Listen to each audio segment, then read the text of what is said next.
আরে দোস্ত হ্যাঁ বা তুই ভালো আছিস? হ্যাঁ দোস্ত তেবা আমি ভালো আছি। তুই কেমন আছিস? হ্যাঁ দোস্ত একটা খুশি খবর আসে শুনবি?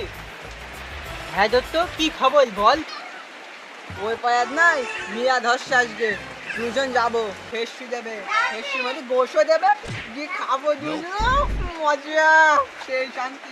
তুই আবার খাওয়ার কথা বললি আমার আবার খিদে নেটে গেল। খালি দোস্ত তুই থাক আমার মা গলম পান্তা ভাত লাগছে আমি বাড়ি গিয়ে খেয়ে আসি গে।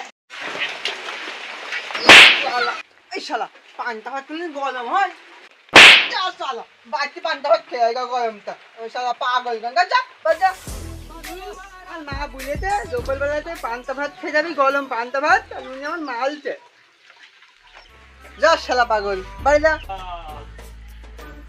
শালা সকাল থেকে তোর সাথে বসে থেকে আমার নশ হয়ে গেছে।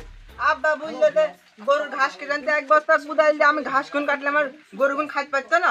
এই খালা কুদাল দিয়ে কোনদিন ঘাত কাটা দেয় খালা পাগল খালা। এই শালা তোমার মালিক না ঠিক আছে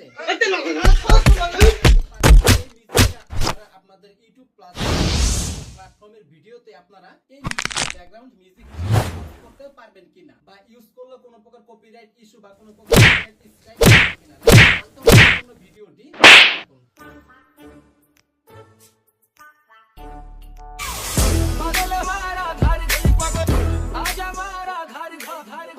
আমি আপনাদেরকে যে ব্যাকগ্রাউন্ড মিউজিকটা দিয়ে যাব এই মিউজিকটা আপনারা ইউটিউব ভিডিওতে ভিডিওতে খালা ঘাত কাটা দেয় খালা পাগল খালা। খালা পান্তা ভাত দিলে গরম করে রান্না যায় খালা পাগল না কথা বলবো না।